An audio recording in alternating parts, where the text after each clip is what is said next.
പ്രിയ സുഹൃത്തുക്കളെ, ഇന്നത്തെ വിഷയം ചെറിയ കുട്ടികൾ, പ്രത്യേകിച്ച് 3 വയസ്സിന് താഴെയുള്ള കുട്ടികൾ മൊബൈൽ ഫോണും ടാബും ഒക്കെ കൂടുതൽ സമയം കണ്ടിരുന്നാൽ അവർക്ക് വരാവുന്ന പ്രശ്നങ്ങളെ പറ്റിയാണ്.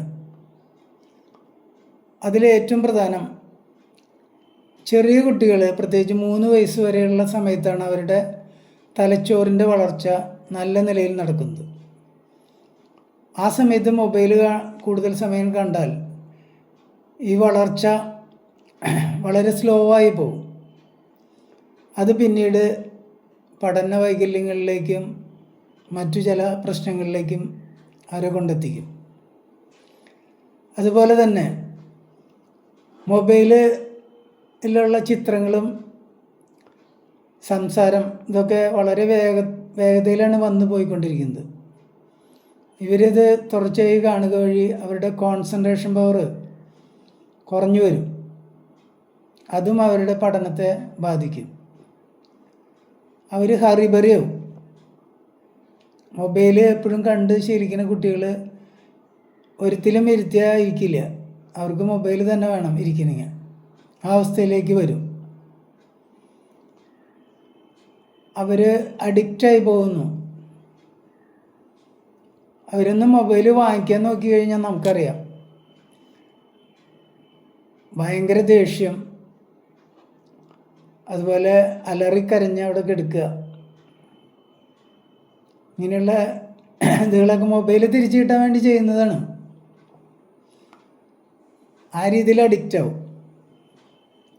ഈ ചെറിയ പ്രായത്തിൽ അവർ വലിയവരുമായിട്ട് കൂടുതൽ സമയം ഇടപഴകുമ്പോഴാണ് അവർ ഭാഷയൊക്കെ പഠിക്കുക, വാക്കുകളൊക്കെ പഠിച്ചെടുക്കുക. വാക്കുകളൊക്കെ പഠിക്കുന്നത്, സംസാരശേഷി ഡെവലപ്പായി വരുന്നതും ആ സമയത്താണ്. അതുകൊണ്ട് മൊബൈലിലേക്ക്, ടാബിൻ്റെ മുന്നിലേക്ക് അവർ അങ്ങനെ ഇരിപ്പ് ഉറപ്പിക്കുമ്പോൾ എന്തുണ്ടാവുക, വലിയവരായിട്ട് ഇടപഴകണ സമയം കുറയും.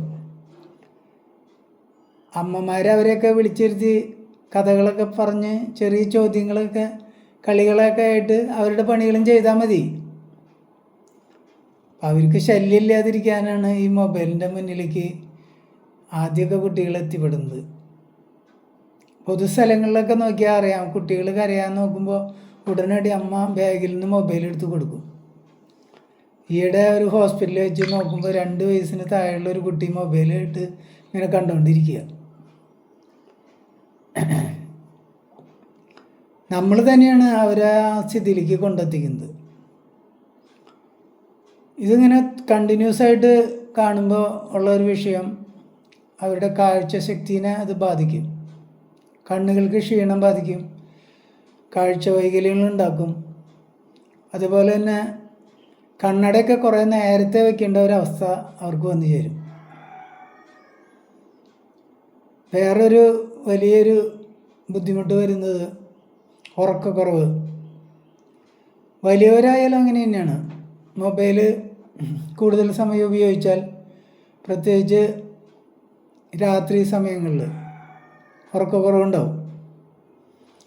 നമ്മുടെ ശരീരത്തിൽ മെലാറ്റോണിൻ എന്നുള്ള ഹോർമോൺ നന്നായിട്ട് ഉൽപ്പാദിപ്പിക്കപ്പെട്ടാൽ മാത്രമേ ഉറക്കം ശരിയാവുള്ളൂ. അപ്പം അത് ഈ മൊബൈലിൻ്റെ വെളിച്ചടിച്ചടിച്ച് ഈ മെലാറ്റോണിൻ്റെ ഉൽപ്പാദനം കുറയും. ക്രമേണ ഉറക്കക്കുറവും വരും. അത് പലവിധ ശാരീരിക മാനസിക അസ്വസ്ഥതകൾക്ക് കാരണമാവും.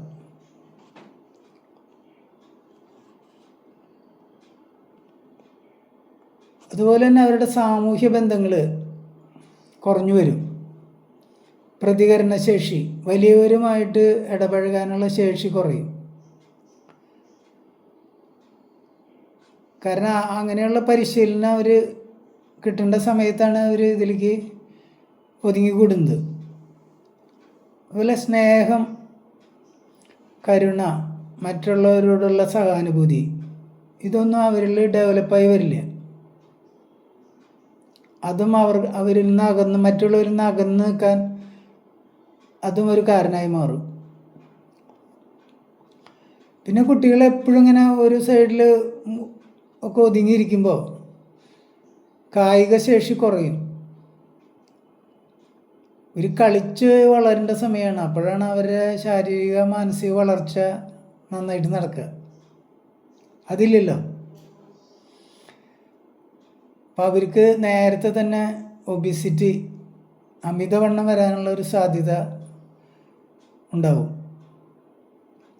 പിന്നീട് മറ്റുള്ളവരെക്കാൾ നേരത്തെ ജീവിതശൈലി രോഗങ്ങളൊക്കെ വരാനുള്ള സാധ്യതയും ഈ സംഭവം ഇടയാക്കും. പ്രത്യേകിച്ച് ഇപ്പോഴത്തെ പുറത്തുള്ള ഭക്ഷണം കൂടിയാവുമ്പോൾ അത് വേഗതയിലാവും. ഈ രീതിയിൽ ഗുരുതരമായ പ്രശ്നങ്ങൾ കുറേ ഉണ്ട്. തലച്ചോറിൻ്റെ വളർച്ച, കാഴ്ചശക്തിയുടെ പ്രശ്നം, ഉറക്കക്കുറവ്, സാമൂഹ്യ ബന്ധങ്ങളിലുള്ള പ്രശ്നങ്ങൾ, അമിതവണ്ണം വരാനുള്ള സാധ്യതകൾ, വാക്കുകളും സംസാരശേഷിയൊക്കെ കുറയാനുള്ള സാധ്യതകൾ, ഇതൊക്കെ ഈ മൊബൈലിൻ്റെ ഉപയോഗമുണ്ട്. പ്രത്യേകിച്ച് 3 വയസ്സിനുള്ള താഴെയുള്ള കുട്ടികൾക്ക് ഇത് കൊടുക്കാനേ പാടില്ല. ഒരു സ്ക്രീനിൻ്റെ മുന്നിൽ അവരെ ഇരുത്തരുത് 3 വയസ്സ് വരെ.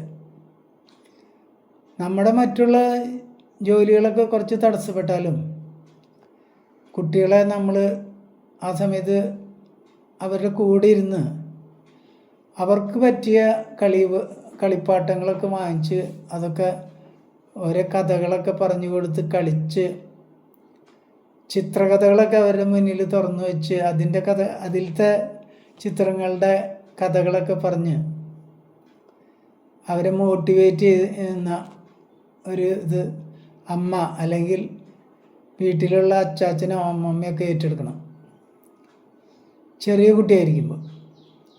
പിന്നെ പ്ലേ സ്കൂളിലൊക്കെ പോകാറായി കഴിഞ്ഞാൽ അവരെ അങ്ങോട്ട് വിടാം, അംഗൻവാടിയിൽ വിടാം. അപ്പോൾ ഉള്ളൊരു ഗുണം അവരുടെ സമപ്രായക്കാരായിട്ട് കളിക്കുക. അവിടെയും കുറേ കളി ഉപകരണങ്ങളും മറ്റുള്ള ഇതുകളും കുട്ടികളുടെ വളർച്ചയ്ക്ക് ആവശ്യമുള്ള സാധനങ്ങളൊക്കെ അവർ സംഭരിച്ചിട്ടുണ്ടാവും. അത് വളരെ ഗുണം ചെയ്യും. പ്ലേ സ്കൂളിൽ നന്നായിട്ട് നോക്കി തിരഞ്ഞെടുക്കണം.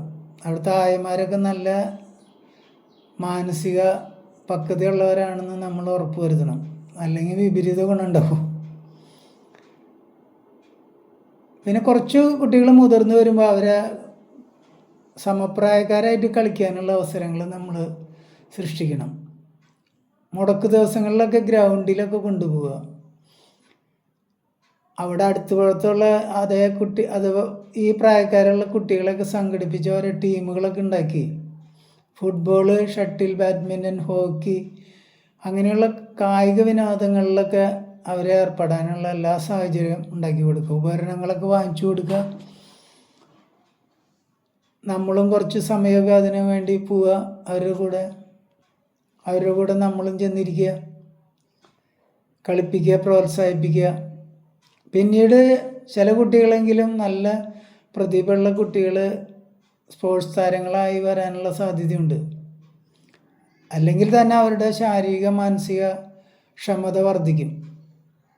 അതവർക്ക് ഭാവി ജീവിതത്തിൽ എല്ലാ തലത്തിലും വളരെ ഗുണം ചെയ്യും. അങ്ങനെ കുട്ടികളെ ഡൈവേർട്ട് ചെയ്യണം. മൊബൈൽ കൊടുത്ത് അങ്ങനെ ഇരുത്തണ ശീലം കുറയ്ക്കണം. അടുത്ത് ബന്ധു വീടുകളിൽ അതേ പ്രായത്തിലുള്ള കുട്ടികളൊക്കെ ഉണ്ടെങ്കിൽ അവരുടെ അടുത്തൊക്കെ കൊണ്ട് കുറച്ച് നേരം കളിക്കാനൊക്കെ ആ രീതിയിലും അവർക്ക് അതാണ് ആവശ്യം. അവരുടെ പ്രായക്കാരായിട്ടുള്ള കളികളും കാര്യങ്ങളൊക്കെ അതിനുള്ള സാഹചര്യം നമ്മൾ ഉണ്ടാക്കണം. ഇതിനെപ്പറ്റിയൊക്കെ നമ്മൾ കുറച്ച് നന്നായിട്ടൊക്കെ പഠിക്കുക, കാര്യങ്ങൾ അറിയുക,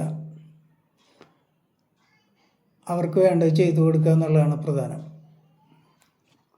അപ്പോൾ കൂടുതൽ പഠിക്കുക, നമുക്ക് ഒരുമിച്ച് പഠിക്കാം, ഒരുമിച്ച് വളരാം. കുട്ടികൾ നന്നായി വളരട്ടെ, നല്ല സമൂഹം ഉണ്ടാവട്ടെ. എല്ലാവർക്കും നന്ദി.